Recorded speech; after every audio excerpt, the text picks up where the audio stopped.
Hi, folks. This is Mark by Mark A. Foster, Ph.D., for the Institute for Dialectical Metarealism. If I sound like I have a cold, I think you may be correct. I'm not actually certain myself whether it's a cold or some kind of weird allergy, but it may be a cold. But fortunately, allergies are not contagious over the internet, so don't worry about it. Wanted to talk more about Gaza and about the horrendous situation which continues to deteriorate in that part of the world.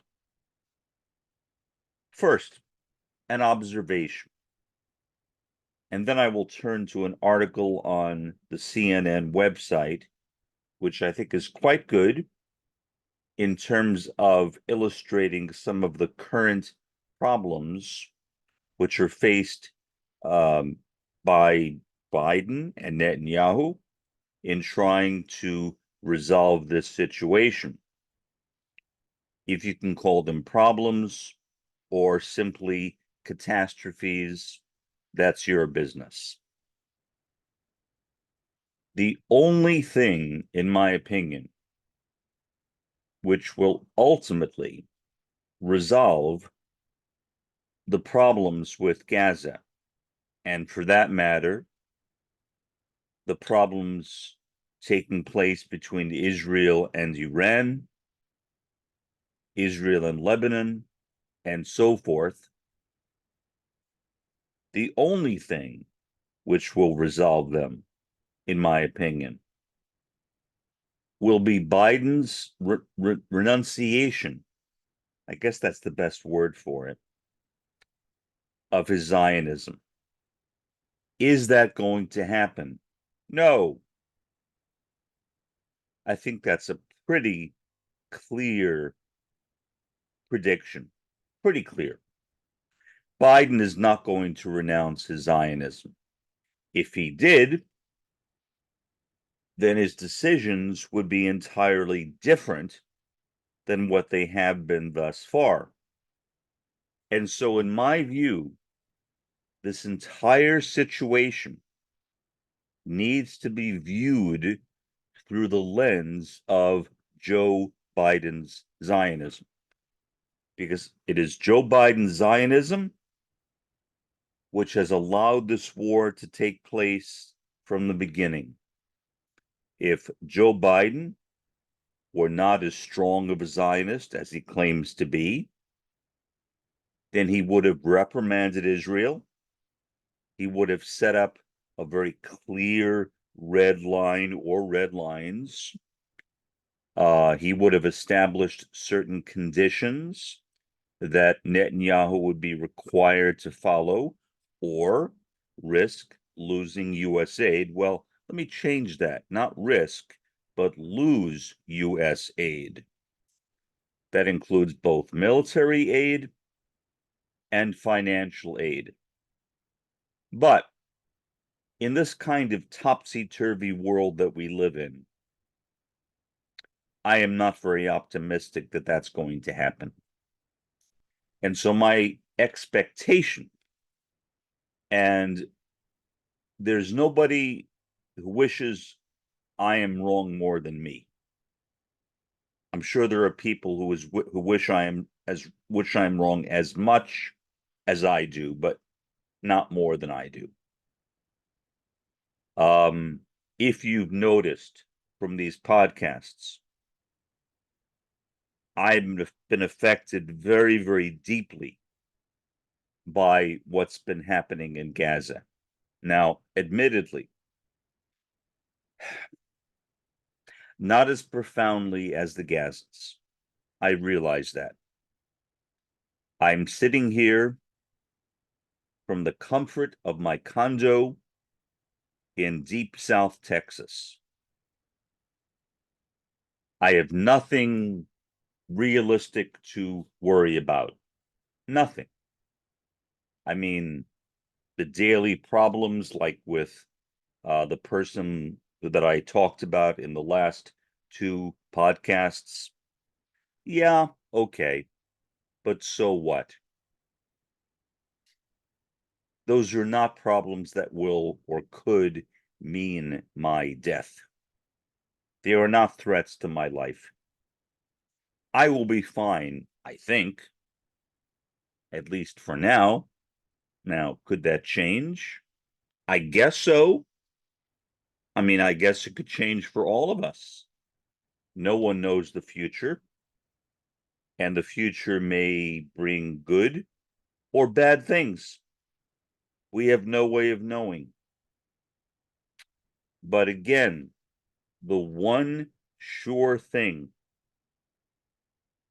that could alleviate many of these problems would be an end to Joe Biden's Zionism. Maybe I should say an end to Joe Biden's presidency. But would that mean anything? I don't think so. I mean, are there any people out there who would do anything less than what Joe Biden is doing for Israel? Donald Trump, if he gets elected president in November of this year, will likely do even more. Will likely not even give any warnings or any cautions to Israel. He has basically said so much. So replacing Biden with someone else, maybe a better Biden, is not the answer. Certainly replacing Joe Biden with the fascist Donald Trump would not be successful either. I mean, both men are fascists, as is Netanyahu. They are both functioning as authoritarian nationalists with the belief in somehow the miraculous destiny of the Jewish people to inhabit or control the Holy Land by themselves. A statement which, to use a technical term, is pure mythopoeia. Mythopoeia means myth making. It's myth making. It's not reality. It is sacred history. It is not history. It's not scientific history. It's legend. And ultimately, both Biden and Netanyahu are making their decisions based on legends. How does anyone even know, as I had pointed out before, that the events that are discussed in the Tanakh even happened? The answer is no one. No one can possibly know that. I certainly have no belief that the Tanakh should be regarded as a source of geopolitical guidance. And yet, apparently, both Biden and Netanyahu do believe that. Their actions in trying to force the Gazans out of Gaza, and there should be no doubt that those actions are being performed jointly, meaning those two men are in on it. They are cooperating. If they were not cooperating, this entire affair would come to naught. But that's not the case. So they are both believers in legend. Fine. Fine. Why not accept the legends of some other religion. What about the Bhagavad Gita, for example? The Hare Krishnas, or ISKCON, had a very literalistic view of the Bhagavad Gita and the other Vedic scriptures. Beliefs which created a kind of insane view of world history and an insane view of cosmology. The views of the Hare Krishnas literally make no sense. They are not supported by science. They are not supported by history. They are not supported by archaeology. And yet they are accepted. There is a magazine or journal called Biblical Archaeology Review. I have looked at a few issues. It represents some of the worst archaeological research that has ever been performed. Literally, the worst, or some of the worst. No evidence is provided to back up the claims that certain things occurred literally as reported in both the Tanakh and the New Testament. And yet, many people accept the Biblical Archaeology Review as an academic journal, when it is not. It is little more than pulp fiction. And yet, to many people, if the Bible is regarded as the inerrant, inspired Word of God, then biblical archaeology makes perfect sense. For that matter, so does creationism. For that matter, so does flat earth theory. I actually knew a guy online on the chat platform HowTalk who was literally a flat earther. He claimed that he possessed evidence that the earth was flat. Where was that evidence? Take a guess. On the web. He wanted to get me to look at that evidence and consider it. I refused. Some people in that chat room said that I was being irrational because at least, they argued, I should consider evidence on quote unquote the other side, as if there really is an other side. Flat earthism? The other side to what? It's not an other side. But there are a lot of flat earthers around. Some people think that the term flat earth is just a joke. No, there are no people who literally believe that the earth is flat, at least not now. Oh yeah, they do. There are such people around, and most of them are fundamentalist Christians who interpret certain verses in the Bible, especially the Tanakh, in a very literalistic fashion. And their conclusion, well, the earth must be flat. What are you, crazy for rejecting that? In other words,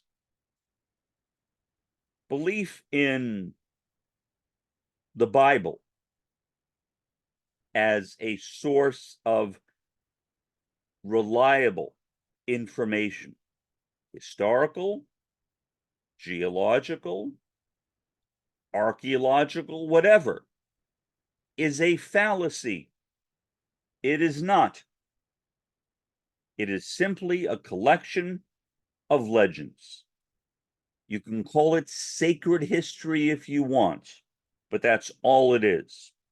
Sacred history means not history, but something that is regarded as history by true believers in a religion. So, for example, you can take the story of Noah's Ark, the literal story of Noah's Ark, which a lot of people believe, and call that sacred history. You can't call it history because, in fact, there is not even any historical evidence that Noah himself existed, or Adam, or Abraham, or Moses, or Ezekiel, and on and on and on. These are all mythic characters. So, yeah, okay, sacred history. History which is not really history. History which is really based on legends. Okay, I will accept that term. But if I accept the term sacred history used by a true believer in a religion, I will say, sure, I will accept your sacred history, but only as sacred history. But first, you need to accept real history, a history which says that there is no evidence that Abraham and Moses and Ezekiel and Isaiah and Micah and Malachi, etc., ever existed. Does that mean they did not exist? No. But that's not how science or any type of investigation process used by academics works. You don't accept something because you have no evidence to disprove it. That's illogical. You accept something based on evidence. When there is no evidence, you either reject it or table it. That's okay. You can table it. You can say, okay, let's table the idea that there was a Noah's Ark. Let's table the idea that there was Jonah and the whale. Let's table the idea that there was a serpent in the Garden of Eden. Let's table it. Fine. Table it. Table all of those things. I will go along with that. But the only way I will agree to, I'm not sure what the term will be, untable it, take those things off the table and give them some degree of logical consideration, would be if empirical evidence, not mythic evidence, not legendary evidence, actual observable evidence can be produced, evidence that can be observed and studied not only by believers, but by unbelievers as well. If you have a belief system which can only be accepted on the basis of belief, of faith, it is not science. It is not academic knowledge. I have no idea what to call it, but it has nothing to do with anything I learned, and my Ph.D. minor was in history. So I have a pretty good understanding, maybe not a flawless, but a pretty good understanding of history, its methods, historiography, and how history works. And honestly, what I see around me in terms of what people believe, a lot of people believe, is simply fantasy.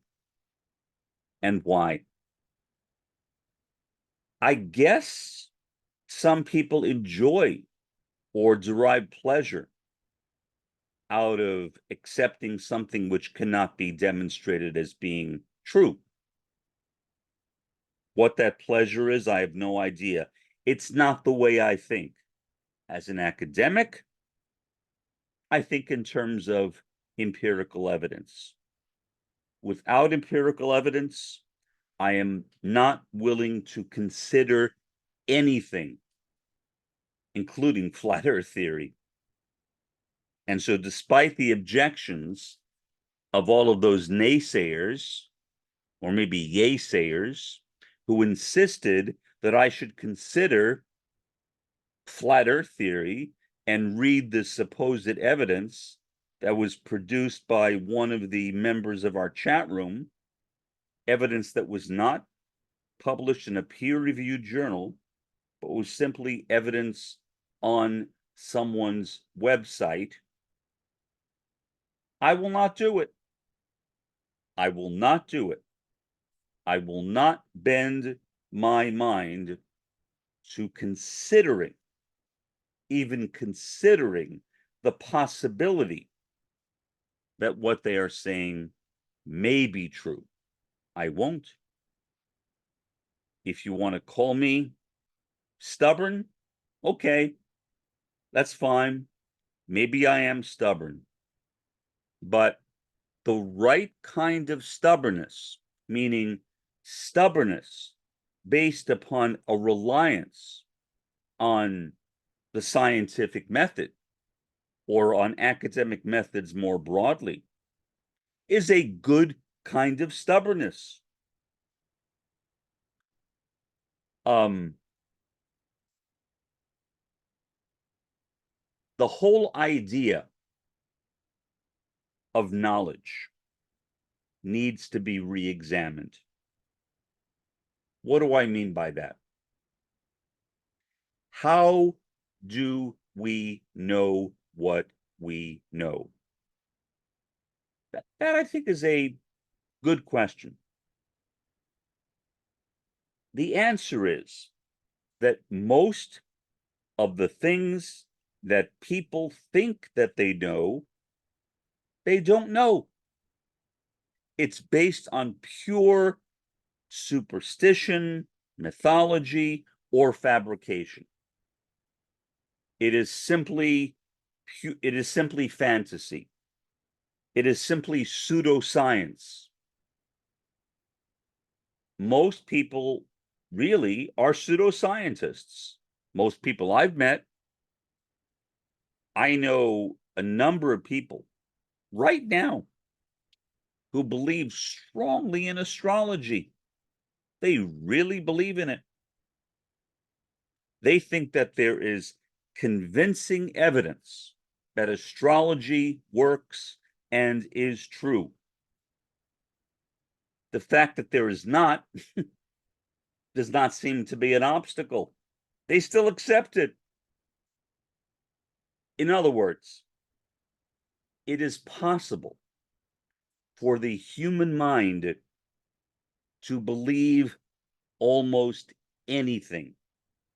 It's called suggestibility. When information is presented to an individual and then presented again and again and again, what happens? That person becomes more assured that the ideas given to them are true. That's called persuasion or propaganda, too. In other words, most of what people think they know, they don't know. They simply believe. And the belief is fine. I mean, I believe in all sorts of things, too. I believe in things that can't be demonstrated. Do I talk about them? Sometimes. But I always qualify my discussions with the statement that everything I am saying is simply my own point of view, and I have no way of proving what I am saying. I wish people did that with the biblical texts. I wish people did that with texts in general. Texts do not contain meaning. They don't. But texts contain information. And we ascribe meaning to texts based on information. If we ascribe that meaning based on superstition, we are being led up a rabbit hole. In other words, we are not going to get the answers that we think we are getting. Anybody who in the 21st century would accept such absurd pseudosciences as astrology, numerology, palmistry, tarot card reading, and so forth, is someone who has not learned how to think critically. Because if you think critically, what will happen? You will reject all of those things that you thought were true, but really have no evidence to support. Now, that was a long introduction for me. I realize that. But I wanted to do that basically as a way of introducing this article on the CNN website. Why? Well, because again, both of these men are relying on their own forms of pseudoscience. Zionism, as it is understood by many Jews in the world, that somehow Israel is destined for Jews. Israel belongs to Jews. And so when you look at the fact that 80% of Israelis support the current war against Gaza, that tells you that 80% of Israelis are pseudoscientists. Because if not, they would put the lives of the people they are killing ahead of their own mythopoeia, myth-making. But they are not. Instead, they are putting legends, stories, fictions at the front of their considerations. And that will not lead to anything except death and destruction, as we have seen. So, on to the article. It is titled, U.S. awaits Netanyahu's response after Biden's ultimatum. You know, the term ultimatum in connection with Joe Biden almost seems like a contradiction. And as you read this article, you realize that it's not a contradiction, because what CNN in the headline is calling an ultimatum is not really an ultimatum. It's not. I mean, I know what ultimatums are. I bet you do too. This is not that. This is not an ultimatum. I don't know what to call it, but not an ultimatum. You'll see what I mean as I go through the article. President Joe Biden put his own and America's credibility on the line in trying to change. Trying. What is trying? What does that mean, trying? I don't know what trying means. Trying to change how Israel is fighting in Gaza. Now he waits to see how far Israeli Prime Minister Benjamin Netanyahu will yield to the most significant tonal and strategic shift by his administration since the start of the war. If this were not so serious, I would laugh. I would laugh. Why? Because this entire statement is made out of context. There is no acknowledgement, at least in this paragraph, that for Benjamin Netanyahu to do what the author of this article, Stephen Collinson, is saying would mean the beginning of his war crimes tribunals. So he literally cannot do that without putting at risk his own life. And I don't mean being killed, but spending the rest of his life in prison, or at least a portion of it. And given the fact that he is not a young man, for that matter, neither am I, a long prison term would in effect be, I think, the rest of his life. Well, we'll see. Let's continue. If Netanyahu declines to take the specific, concrete, and measurable steps in Gaza to ease civilian suffering and protect aid workers that Biden requested Thursday, the U.S. president will face a critical choice. There you go. Why will the U.S. president face a critical choice? If Biden is giving Netanyahu an ultimatum, then the critical choice would be by Netanyahu, not by Biden. That's my point. That's my point. That's my only point. So, in effect,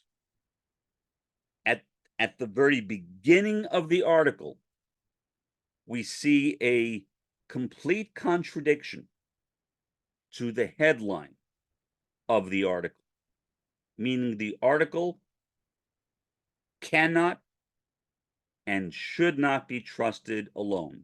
Still, I will read it or portions of it. Is he prepared, meaning Biden, to allow Netanyahu to prolong his defiance on an issue that is creating a huge political risk in his re-election year, with young, progressive, and Arab American voters outraged over the war? I mean, again, the ultimatum is Biden's. That's what this article is saying. But the headline says the ultimatum is Netanyahu's. That is simply a lie. I don't know what else to call it except a lie.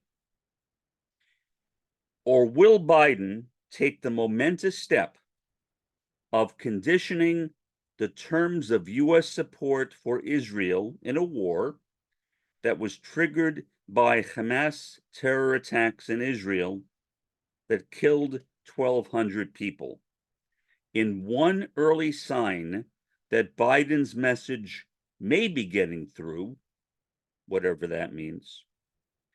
The Israeli Security Cabinet late Thursday approved steps including the reopening of the Erez crossing between Israel and the northern Gaza Strip for the first time since the October 7th attacks. An Israeli official told CNN the move could allow humanitarian aid to flow more easily into Gaza as famine looms. A high-stakes call between Biden and Netanyahu on Thursday followed the deaths of 7 aid workers from World Central Kitchen, which we talked about yesterday in this podcast, in an Israeli strike on Gaza, which of course Israel said, "Oh, we're so sorry. We made a mistake." BS.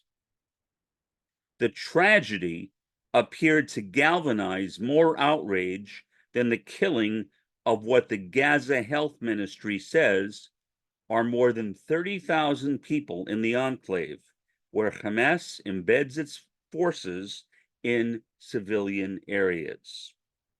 It was an important moment because for the first time, the U.S. is raising the prospect of conditionality in its so far staunch support for Israel by warning that its policy on Gaza could change without swift action by Netanyahu. Biden also called for an immediate ceasefire, which is new, admittedly. That's new. Previously, he was not willing to do that. Now he is. What that means, I don't know. I guess we'll have to see what Netanyahu does, but I will have to acknowledge, as an honest person, that yes, that is a change. Biden called for an immediate ceasefire. He hasn't done that before. Is that impressive? Doesn't impress me. Why?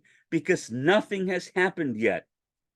What will impress me is what will happen if Biden does not enforce this threat when or if Netanyahu refuses the immediate ceasefire.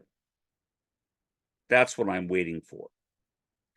If we do not see changes, we need to see there will be changes in our policy. That's according to Secretary of State Antony Blinken.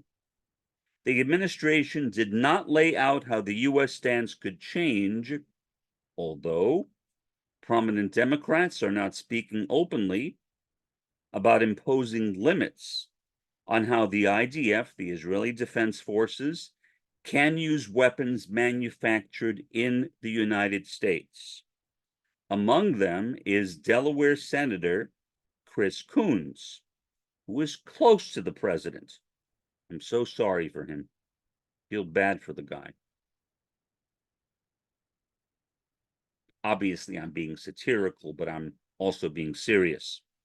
The senator's signal on Thursday that he was open to conditioning arms sales was the latest public statement by a senior Democrat that sounded like a warning to Biden that his political position, Zionism, is becoming unsustainable. Why didn't Biden realize that months ago? Despite repeatedly expressing his frustration with Israeli tactics, Biden has been unwilling or unable to impose any leverage on Prime Minister Netanyahu. This fresh attempt to do so, therefore, crossed a significant line. No, it did not cross a significant line. The significant line will be crossed if and when something happens. I wish these news media would stop talking about ifs as if they are whens. It's not a when, it's an if. So there has been no significant change in anything. Nothing has changed at all. Everything is exactly the same as it was last week and last month. no change in U.S. policy has been implemented yet. Biden's need to demonstrate to sectors of the Democratic coalition that he was imposing pressure on the Israelis in a week when Palestinian American physician walked out of a listening session on a war with the president was evident in the way the administration lied, in other words, about the results of the call. Blinken, who was in Brussels, held a televised press conference speaking to Americans back home, okay, as well as U.S. allies, who have been far more ready to rebuke Israel for the conduct of the war than Biden. That is true. Basically, the war is being fought by Netanyahu and Biden. They are the two major agents of the war. There are other agents as well, but they are nowhere nearly as significant as Netanyahu and Biden. Then at the White House, National Security Communications Advisor John Kirby took up the baton, stressing that the U.S. wanted to see changes from Israel. I don't know what that means, but we'll see what happens. Changes? What are changes? What changes? We want to see changes. I mean, talk about being mealy-mouthed. We want to see changes. How specific? How descript? Changes. I realize I'm being cynical, but I am cynical. So what can I say? It's unusual for an administration to brief a call with a foreign leader so fulsomely and publicly. Usually, the White House issues a statement offering few useful details of a conversation. This time, however, the administration was determined to control the narrative and defined what happened before Israel offered its own version, replace version with lies, but Biden may be lying too, for all I know, of events. Biden didn't appear before television cameras, but posted a photo on X, which is Twitter, in which he stared pensively at a television during the call with a pen to his lips. Does that mean anything? No, it does not mean anything. So what? He held a pen, put it to his lips. What does that prove? It proves absolutely nothing. Biden said Israel must implement steps to address civilian harm and the safety of workers and work toward a ceasefire to bring hostages home. What about returning Palestinian hostages to Palestine? You know, I mean, that would seem like a reasonable thing to say, but Biden didn't say that. He's talking about Israeli hostages being held in Gaza. He wants those hostages brought home. Nothing said about Palestinian hostages being held by the Zionist entity. This coordinated public diplomacy underlined the gravity of a U.S. shift. Again, I see no evidence of a shift, not yet anyway. But it also increased the cost to Washington if Netanyahu does not play along. Leon Panetta, a former White House chief of staff, CIA director, and defense secretary, told CNN's Jake Tapper on Thursday that he believed the administration's drawing of a line. What line? What line? There was no line drawn. No line drawn at all. Well, let me continue with that. Drawing of a line with Israel could be effective, and that it was important that Biden called for a ceasefire. Yeah, it's important. It's important if he actually acts on it, if he does something, if Netanyahu does not do it. Otherwise, it's just words. The war has gone on for almost 6 months. You know, it doesn't seem that long. When bad things are happening so rapidly, at least in my experience, everything seems to pass by rather quickly. I don't know about you, but that's the way things are for me.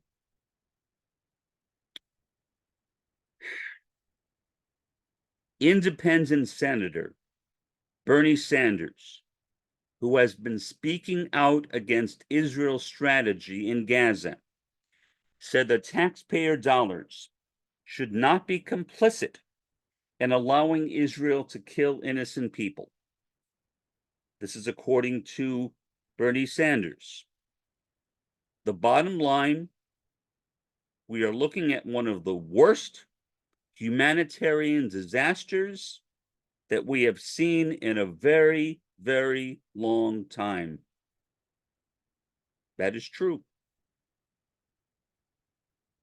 To my mind, continuing with Bernie Sanders' quotation, Israel should not be getting another nickel in military aid until these policies are fundamentally changed. Sanders said, Hamas began this war. I disagree with that. Hamas did not begin this war.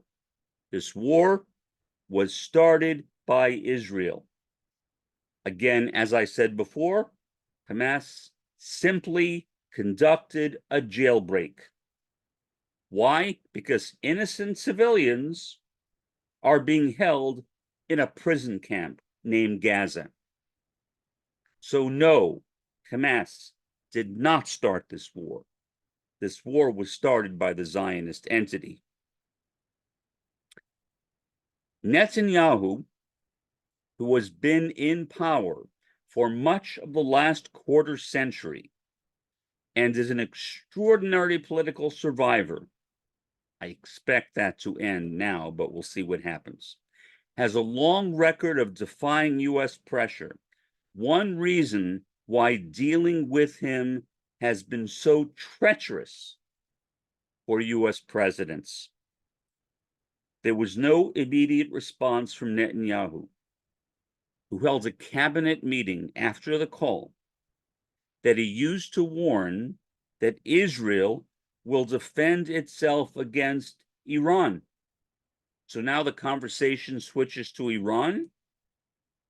I mean, didn't Netanyahu just bomb an Iranian consulate in Syria?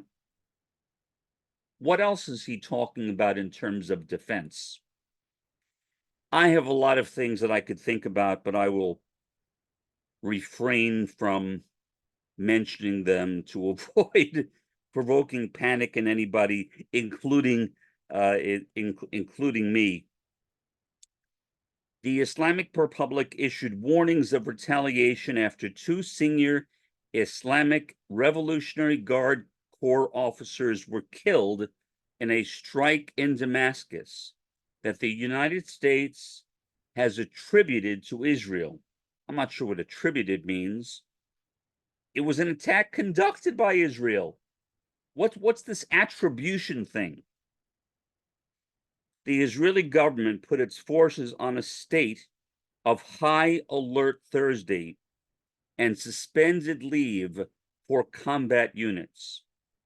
We know how to defend ourselves, and we will act according to the simple principle of whoever harms us or plans to harm us What are they, prophets? We will harm them. Netanyahu said, you know, this is why I could never be either a police officer or a soldier or Marine or airman or whatever. I couldn't. Because if I were given an order that violated my conscience, I would say, no, sir, or no, ma'am. I don't know what the consequences would be. I assume I would be put in prison, but I'm not familiar enough with the military to know how it carries out its affairs. I assume that would be regarded by the by my superiors as an act of insubordination. Would I care? No. Well, I certainly don't want to go to prison, but would I care about the insubordination? No, I would not care about the insubordination. I would proudly engage in the insubordination. And if I were serving on the police, which again would never happen in my case, anybody who knows me could tell you that I would not last on the police. I would say no, probably constantly. I mean, that would be like my byword. No, no, no, no, no. I'd be fired almost immediately. While the telephone calls with Biden laid bare differences between the Israelis and the Americans, I'm still not convinced that those differences, at least on the level of Biden and Netanyahu, are genuine, but we'll see. The administration also made a point of stressing that the U.S. support for Israel's security was inviolate. There we come back to Biden's Zionism. I could care less about Israel's security. I care about the killing of innocent Gazans. I don't care whether they work for Hamas or not. Makes no difference to me. I support Gaza. I don't agree with the ideology of Hamas, meaning I am not an Islamist. I'm not interested in establishing an Islamic State, which Hamas supports, much like ISIS and Al Qaeda. But by the same token, I support Hamas as the legitimate representative of the interests of the people of Gaza. I do. And so, yeah, I admittedly support Hamas. I support them, even though I don't necessarily like them all the time, but I still support them. While the telephone call with Biden laid bare differences between the Israelis and Americans, the administration also made a point that U.S. support for Israel's security was inviolate. They did talk about a very public and very viable, real threat by Iran to Israel's security. How? How? That's what I want to know. How? What threat to Israel's security is posed by Iran? Considering that Israel has the Iron Dome, Iran does not. Israel has a massive military. Iran has a military, but it's not massive. Israel has people stationed at its borders who can literally prevent any intrusion if they wanted to. Iran does not. So, what threat to Israel's security is present? That's what I would ask. What threat? The reality? Yeah, there is no threat. The threat is pure imagination.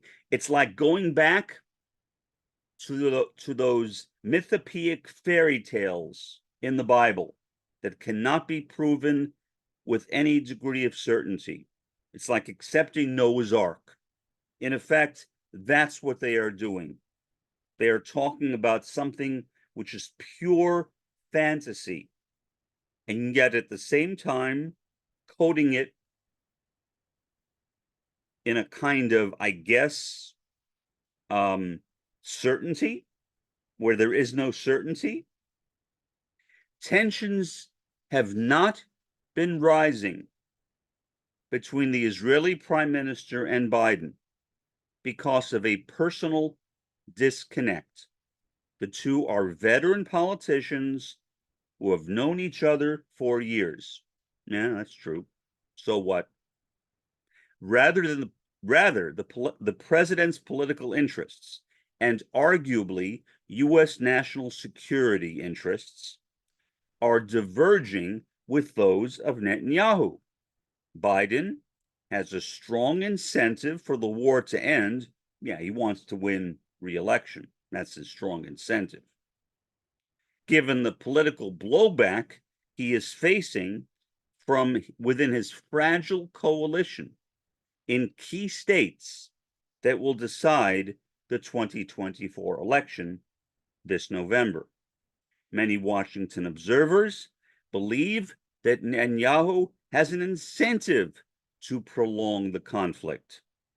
At that point, the focus will also turn to accountability for the worst terror attack in modern Israeli history and a period that is likely to be damning for Netanyahu, who presented himself to Israelis as the ultimate guarantor of their security. I'm shaking my head because this article is focusing on the security of Israel at the same time as Israel is killing, slaughtering innocent Palestinians. Who is the guarantor of the Palestinians in Gaza? Who is their guarantor? That's what I want to know. One of the most notable features of Netanyahu's strategy in recent months has been his unwillingness to pay even symbolic lip service to U.S. needs, given the political price that Biden is paying in return for his staunch support for Israel. Well, why? Why is that? Why is that? Because Netanyahu would much rather see a President Trump than a President Biden. That's not a secret. His relationship with Trump was much better. Trump let Netanyahu get away with a whole bunch of crap that Biden has been more or less letting Netanyahu get away with, but at least to some degree has been trying to institute some degree of control. Still, Israel is becoming increasingly isolated internationally, and U.S. support has rarely been so critical. Netanyahu would be taking a huge risk of his own if he openly defies public requests of a U.S. president. I think he'd be taking a huger risk if he follows a U.S. president and that leads him into prison. But that's just my own guess. A planned Israeli offensive in Rafah, which the U.S. has warned must not go ahead until civilians are safeguarded, now looms as a potential breaking point between the two leaders. Okay, but what does that mean? What does that mean? A breaking point. A breaking point implies that something is broken, and therefore that it needs to be fixed. What is going to be broken? And after it is broken, how will that thing that is broken be fixed? Obviously, that question is never answered in the article. Why? Because this is CNN. If Biden eventually assesses his warnings are falling on deaf ears, his credibility will depend on him publicly imposing a cost on the Israeli prime minister. He will do so with a heavy heart, given his deep emotional bond with Israel. I mean, I don't know what to say. What can I say? Why in the world would he have a deep emotional bond with Israel? Look, I can't get inside his heart. A deep emotional bond implies something of the heart. And so, since I don't share that, I don't have a deep emotional bond or any kind of emotional bond with Israel and never have, I can't relate to this. But again, I am not Joe Biden. Thankfully, I am not Joe Biden. This is the end of the article. But Biden's political imperatives and the increasing humanitarian price of the war in Gaza mean he's approaching a fateful crossroads, and how Netanyahu will decide which path he will take. Now, let's go back to the title of the article and let's see how the title relates to what I just read. U.S. awaits Netanyahu's response after Biden's ultimatum. What ultimatum? I asked that before, and I'm asking it again, because there is no reference to an ultimatum in this article. There simply isn't. I mean, I guess you could say there's reference to an ultimatum by Netanyahu against Biden, sort of. But where is Biden's ultimatum to Netanyahu? If there is one, please show it to me. The author of the article maybe should underline it or put in some crib notes into the article saying, see, this is what I mean by the ultimatum. There is no ultimatum. It's purely rhetoric. Purely rhetoric.